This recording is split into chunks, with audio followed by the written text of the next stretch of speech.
Please click on subscribe button and click on bell icon for more interesting updates on civil engineering concepts. In this video lecture, I will explain you complete dead loading calculation which is related to the self-weight for the members as well as the wall loading condition for the brick structure in manual method. Okay, if you are not yet subscribed to my channel, please click on subscribe button and click on bell icon for more interesting updates on civil engineering topics.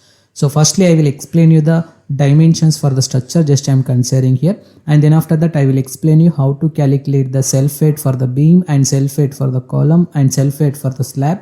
In the same process, I will explain you how to calculate the wall dead load by using manual method. If you see the complete video, you can able to understand the concepts related to how to calculate the loads as per IS 875 part 1 for the dead loading condition system. So basically, if you consider any kind of the structural building model, it will be consisting of the two kinds of the load cases. So which is related to the gravitational loading condition systems as well as the lateral loading condition systems. So basically the gravity loads which is act towards the gravitational force and lateral loads which is act in perpendicular to the gravitational force, which may be act in x direction as well as the y direction condition related to length of the building direction and width of the building direction condition. So the gravity loads which is act only through the vertical direction, through the elevation direction, we can call it as height direction also. So in this video, I will cover you how to calculate this particular gravitational loading condition systems by using manual method. So for that particular consideration, just I am taking the typical floor plan here like this, which is consisting of the 4 flats in each floor. So just I am assuming the building will be consisting of G+5 building structural model, normal regular small apartment building structure, which is consisting of 2 flats building, so which is may consisting of 10 flats in for the G+10 building structural model. So this is the first flat and this is the second flat. In the same process, it will be consisting of the third flat, fourth flat, fifth flat, sixth flat, seventh flat, eighth flat, ninth flat, 10th flat for the respective floors of G+1, G+2, G+3, G+4 as well as the G+5. So for this particular structural model, just I am taking the specifications like beam size, column size, slab thickness and height of the floor here like this. So beam size is just I am assuming here as 0.4 cross 0.46. So 0.4 is the width of the beam and 0.46 is the depth of the beam. In the same process, column dimensions is approximately 0.46 cross 0.46, which is of a square column one, just I am taking here. And slab thickness here I am assuming here as approximately 150 mm thickness. In the same process, height of the each floor just I am taking here as 3 meter. So here we are taking the G+5 building structural model, so which is consisting of the 6 number of the slabs. So 6 multiplied by each floor height of 3 meter, then it will get the values approximately 18 meter. So here I am taking 18 meter height for the building structural model. So now I will explain you how to calculate the self-weight and how to calculate the wall loads by using manual method. So before that, we have to consider the IS code, which is of 875 part 1 for calculation of the dead loading condition system, which is related to static loading condition system, self-weight condition system as well as the partition in wall system. Okay, so first one is related to self-weight load calculation system. In the self-weight load calculation system, it will be consisting of the slab load and wall load and column load. So the first one is related to self-weight of the slab. So basically, we will consider the unit weight of the RCC is 24 to 25 kilonewton per meter cube. This is the standard value according to IS 456 code provision standard system. So for plain concrete, we will consider it as 24 kilonewton per meter cube. For the reinforced concrete RCC section, we will consider 25 kilonewton per meter cube. So the self-weight of the slab formula is thickness of the slab multiplied by unit weight of the RCC. So here the thickness will be constant for the throughout the structural condition system. So that's why just I am considering here as 0.15.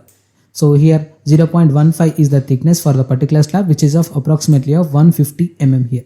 So 0.15 multiplied by 25, which get the value is approximately equal to 3.75 kilonewton per meter square.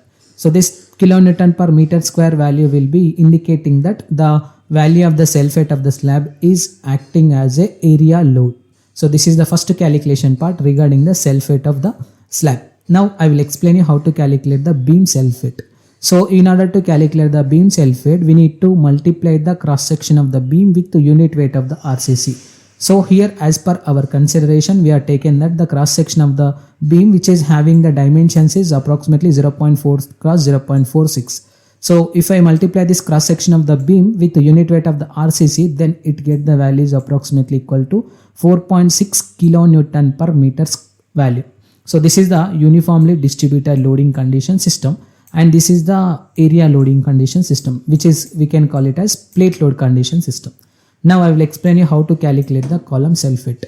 So in order to calculate the value of the self-weight for the column, we need to multiply the volume of the concrete with the unit weight of the RCC. So here, in order to take the volume of the concrete, we require the 3 dimensions. Why? Because it will be a solid model, cube model, which we need x value, y value, as well as the z value. You can call it as length value, width value, height value.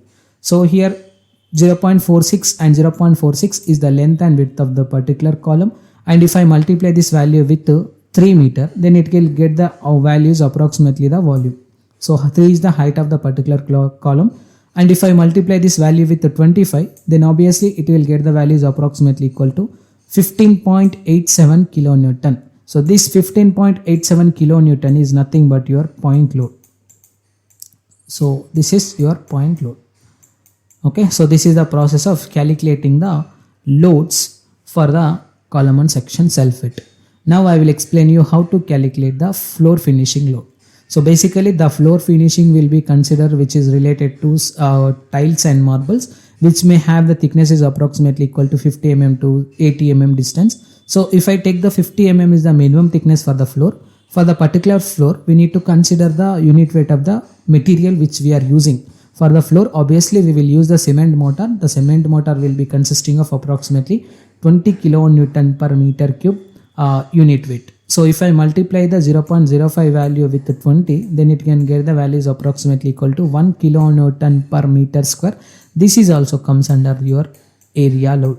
So this is the process of calculating the self-weight calculation part, which is related to structural components like beams, columns, slabs, sections. Okay, so now I will explain you how to calculate the load condition system, dead load condition system for the wall loads. So for that we need to consider the external walls and internal walls as well as the parapet wall loads. Okay, so here this is not G+1 building structural model, this is G+5 building structure.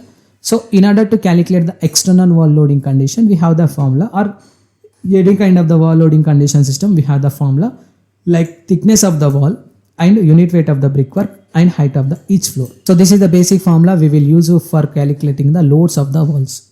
So here the thickness of the external wall thickness will be consisting of 230 mm, and if I multiply this value with the unit weight of the brickwork, which may taken as 19 to 20 kilonewton per meter cube for the brickwork section. If I multiply this value with the 3 height of the brickwork, then it will get the values approximately equal to 13.8 kilonewton per meter intensity for the external wall.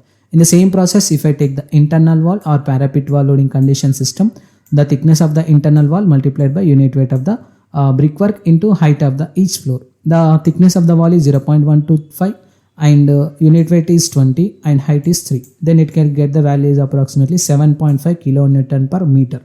So now I will explain you how to calculate the parapet wall loading condition system for the building. So for that, initially we need to consider the thickness of the parapet wall load and unit weight of the brickwork and height of the parapet. So parapet wall load will be consisting of approximately 1.2 meter height. That's why it is comes under the 0.125 is the thickness, 20 is the unit weight and 1.2 is the height. Then it can get the values 3 kilonewton per meter is the unit weight we have to consider for the parapet wall loading condition system. Now I will explain you how to calculate the total load on the wall. So which is sum of the external wall loading condition system, internal wall loading condition system and parapet wall loading condition system.